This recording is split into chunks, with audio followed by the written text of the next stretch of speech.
জুলাই গণ অভ্যুত্থানের এই 9 মাস পরেও আওয়ামী লীগ নিষিদ্ধের দাবিতে, আওয়ামী লীগের নিবন্ধন বাতিলের দাবিতে আমাদেরকে রাজপথে নেমে আসতে হচ্ছে, আমাদেরকে রাজপথে কথা বলতে হচ্ছে। এটা আমাদের সামষ্টিক ব্যর্থতা বলে আমরা মনে করি।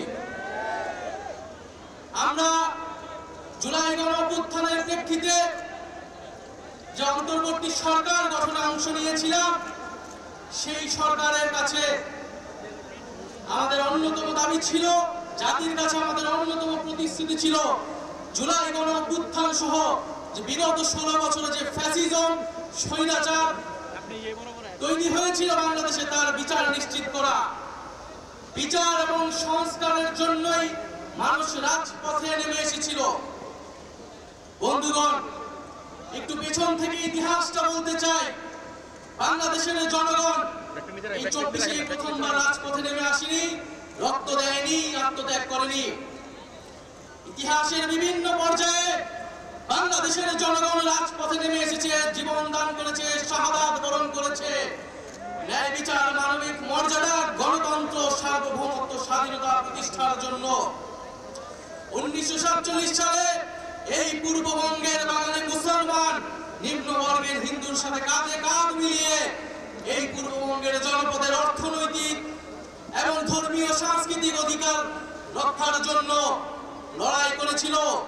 সেই লড়াইয়ের ফসল হিসেবে আজকের বাংলাদেশের সীমানা আমরা প্রতিষ্ঠা পেয়েছিলাম।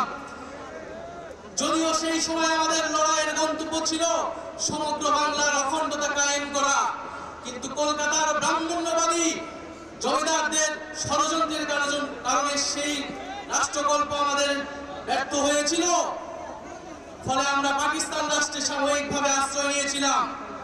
কিন্তু বন্ধুগণ, দুঃখের সাথে আমাদের সেই 47-এর আজাদির স্বপ্ন লুট হয়ে গিয়েছিল খুব অল্প সময়েই।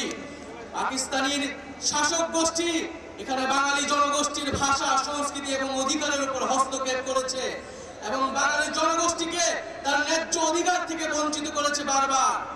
ফলে এই বাংলাদেশের সকল ধর্মের মানুষেরা আবার ঐক্যবদ্ধভাবে 71 সালে অস্ত্র ধরে হাতে তুলে নিয়েছিল এবং একটি রক্তক্ষয়ী জনযুদ্ধের মাধ্যমে বাংলাদেশের স্বাধীনতা এবং সার্বভৌমত্ব প্রতিষ্ঠা করেছিল।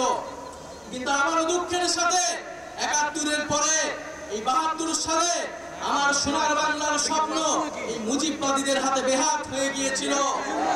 এই মুজিববাদীরা 72-এর সংবিধানের মাধ্যমে বাংলাদেশকে ভারতীয় শাসক গোষ্ঠীর হাতে তুলে দিয়েছিল। মুজিববাদী সংবিধানের মাধ্যমে যে স্বাধীন বাংলাদেশের আকাঙ্ক্ষা, যেই মুক্তিযুদ্ধের শহীদদের আকাঙ্ক্ষা তৈরি হয়েছিল, সেই আকাঙ্ক্ষাকে ব্যর্থ করে দেওয়া হয়েছিল। মুজিববাদী সংবিধানে বাঙালি জাতীয়তাবাদের নামে এখানে বিভিন্ন জনগোষ্ঠীর যে ভাষার অধিকার, সেই অধিকারকে দমন করা হয়েছিল। মুজিববাদী সংবিধানে ধর্মনিরপেক্ষতার নামে বাংলাদেশের ইসলাম মোনা জনগোষ্ঠী, ধর্মবান মুসলমানের যে সংস্কৃতি, সেই সংস্কৃতিকে রাষ্ট্র গঠন প্রক্রিয়া থেকে বিচ্ছিন্ন করে দেওয়া হয়েছিল।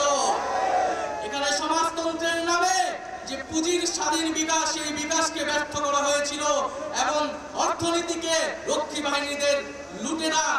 বাহিনীদের হাতে তুলে দেওয়া হয়েছিল এবং গণতন্ত্রের নামে বাকশাল কায়েম করা ছিল। এই ছিল 75 পর্যন্ত মুজিববাদীদের শাসন।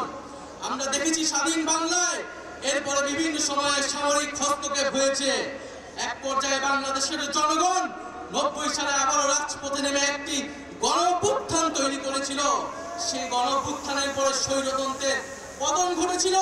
কিন্তু দুঃখের বিষয়, 30 বছর পরে বাংলাদেশের জনগণকে আবারও গণতন্ত্রের প্রতিষ্ঠার জন্য রাজপথে নামতে হয়েছিল।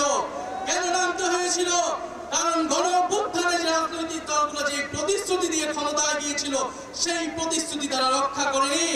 90-এর গণ অভ্যুত্থানকে যারা গণ অভ্যুত্থানে অংশ নিয়েছিল, তারাই ব্যর্থ প্রমাণ করেছে। ফলে রাজনৈতিক দলগুলোর সেই নেতৃত্ব বাংলাদেশের জনগণ মেনে নেয়নি।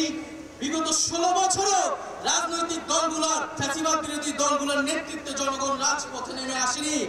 বাংলাদেশের জনগণ ফ্যাসিবাদ থেকে মুক্তি পাওয়ার জন্য রাজপথে নেমে এসেছিল ছাত্র জনতার নেতৃত্বে। বন্ধুগণ, বিগত 16 বছর গল্প আমরা সবাই জানি। বিগত 16 বছরে আওয়ামী লীগ কিভাবে কিভাবে ফ্যাসিজম কায়েম করেছে, কিভাবে স্বৈরতন্ত্র কায়েম করেছে। তিনটি ভোটকে তারা কুক্ষিগত করে মানুষের ভোটাধিকার করে হরণ করেছিল।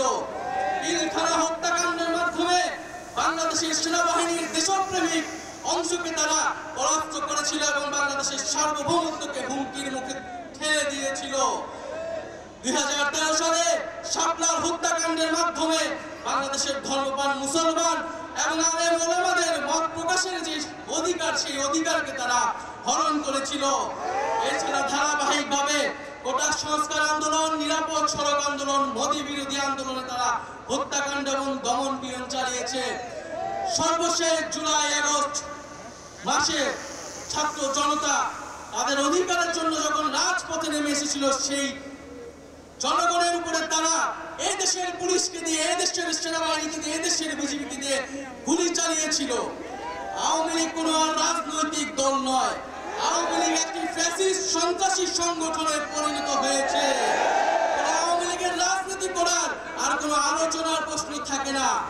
আওয়ামী লীগকে আমরা এই জন্য বলছি যে আওয়ামী লীগের নিবন্ধন বাতিল করে তার রাজনৈতিক এবং সাংগঠনিক কার্যক্রম বিচার চলা পর্যন্ত নিষিদ্ধ ঘোষণা করতে হবে। কিন্তু দুঃখের বিষয়, বর্তমান পরিস্থিতিতে আমরা দেখছি গত 9 মাসেও বিচার কার্যক্রম দৃশ্যমান হয়নি। জুলাইয়ের শহীদ পরিবার এবং আহতদের যে রাষ্ট্র দায়িত্ব নেওয়ার কথা ছিল, তাদের যে মর্যাদার জীবন নিশ্চিত করার কথা ছিল, সেই নিশ্চিত করতে পারেনি এই অন্তর্বর্তী সরকার।